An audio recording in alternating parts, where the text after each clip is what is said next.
नमस्कार, आपका मेरे इस YouTube चैनल में स्वागत है। मेरा नाम वियान चौधरी है। मेरे ज्योतिष गुरुजी पंडित संजय रथ हैं। आज मैं एक प्रेजेंटेशन के माध्यम से आपको राज संबंध योग के बारे में बताने जा रहा हूं। तो चलिए शुरू करते हैं। देखिए, राज संबंध योग समझाने से पहले मैं आपको कुछ ज्योतिष पारिभाषिक शब्द बता दूं, जिससे आपको राज संबंध योग समझने में आसानी होगी। देखिए, आपकी कुंडली में जिस ग्रह के सबसे ज़्यादा अंश होते हैं, यानी जिस ग्रह की सबसे ज़्यादा डिग्रियाँ होती हैं, उस ग्रह को आत्मकारक कहा जाता है। और ये जो आत्मकारक ग्रह है, ये आपकी राशि कुंडली में जिस राशि में स्थित होता है, उसे हम कारक लग्न कहते हैं।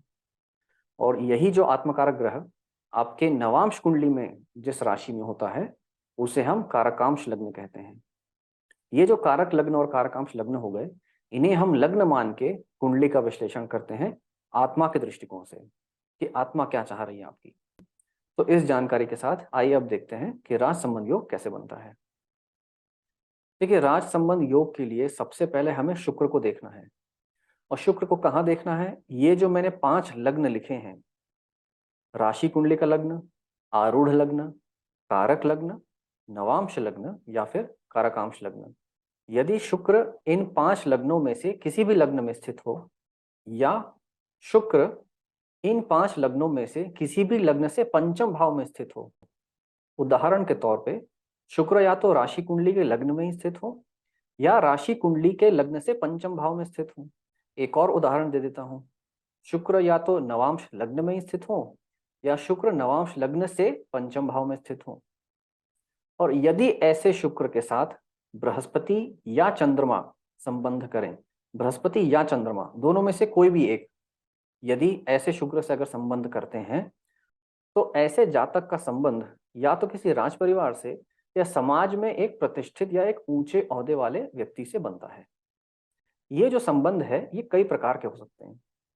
या तो आप किसी राज परिवार के सदस्य या एक प्रतिष्ठित व्यक्ति के मित्र हो सकते हैं, या आप ऐसे लोगों के लिए काम कर सकते हैं, या आपका विवाह एक राज परिवार या एक प्रतिष्ठित परिवार में हो सकता है। इस प्रेजेंटेशन में मैंने सिर्फ वो कुंडलियां ली हैं जिनमें व्यक्ति का विवाह एक राज परिवार में हुआ। तो आइए कुछ कुंडलियां देखते हैं। यह है नीदरलैंड की रानी मैक्सिमा। आप इनकी राशि कुंडली देखेंगे तो इनकी राशि कुंडली के पंचम भाव में शुक्र है, और इन पंचम भाव के शुक्र पे बृहस्पति और चंद्रमा दोनों की राशि दृष्टि है। बृहस्पति राशि कुंडली में 12वें भाव में है। 12वें भाव में आमतौर पे जो भी ग्रह होता है उसे नेष्टा ग्रह कहा जाता है, कि वो ग्रह आपके जीवन में एक ऐसा इंसान भेजता है जिससे आपका विवाह होता है। इनकी नवांश कुंडली भी अगर हम देखते हैं, जो D9 आप देख रहे हैं, इसमें भी आप देखेंगे तो नवांश लग्न में ही शुक्र है, और इस शुक्र पे बृहस्पति और चंद्रमा दोनों की ग्रह दृष्टि है। तो नवांश में भी ये राज संबंध योग बन रहा है। अब जब कभी भी राज संबंध योग नवांश कुंडली में बने, मतलब आप ये मान के चलिए कि वो राज संबंध योग या तो विवाह से या एक रिलेशनशिप के माध्यम से आपके जीवन में फलित होगा। और ये कब फलित हुआ? देखिए, रानी मैक्सिमा की अपने पति राजा विलियम अलेक्जेंडर से पहली मुलाकात अप्रैल 1999 में हुई, जब वे बृहस्पति अंतरदशा में थी। जैसा कि हम देख चुके हैं कि बृहस्पति शुक्र के साथ राज संबंध योग बना रहे हैं। राशि कुंडली में बृहस्पति 12वें भाव में है, नवांश कुंडली में बृहस्पति पंचम भाव में है, और ये दोनों भाव विवाह या रिलेशनशिप से संबंधित हैं। इसलिए जब भी कोई ग्रह एक ऐसे भाव में हो जिसका विवाह या रिलेशनशिप से संबंध होता है, तो आपका बेटर हाफ आपके जीवन में उस ग्रह की अंतर्दशा में ही आता है। जैसा कि इस कुंडली में हुआ कि क्योंकि बृहस्पति राशि कुंडली के 12वें और नवांश कुंडली के पंचम भाव में है, उनके बेटर हाफ राजा विलियम अलेक्जेंडर बृहस्पति अंतरदशा में ही उनके जीवन में आए। और क्योंकि इस नवांश लगन में शुक्र की राशि है वृषभ राशि, इसलिए इस कुंडली में द्वादशोत्तरी दशा लागू होगी। जब भी नवांश लगन में शुक्र की राशि हो, यानी वृषभ राशि या तुला राशि, तो उस कुंडली में द्वादशोत्तरी दशा लागू होगी। तो आइए अब दूसरी कुंडली देखते हैं।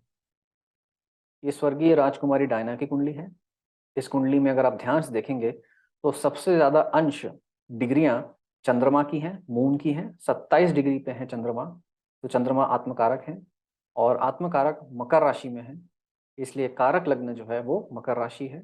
और इस कारक लग्न से पंचम भाव में शुक्र है, और इस शुक्र पे बृहस्पति और चंद्रमा दोनों की राशि दृष्टि है, और बृहस्पति की ग्रह दृष्टि है। तो यहाँ भी राज संबंधी योग पूरी तरह से बन रहा है। अब यहाँ पे भी राज संबंधी योग एक राज परिवार में विवाह के रूप में फलित हुआ, क्योंकि यहाँ पे शुक्र जो है वो दर कारक है।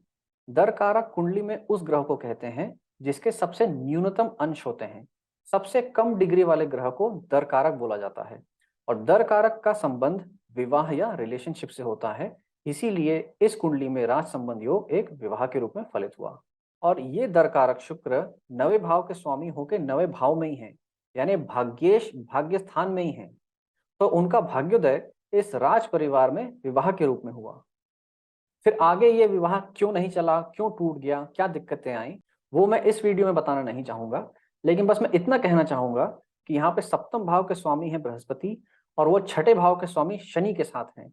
देखिए, सप्तमेश का संबंध छठे भाव के स्वामी के साथ कभी भी विवाह के लिए ठीक नहीं होता है।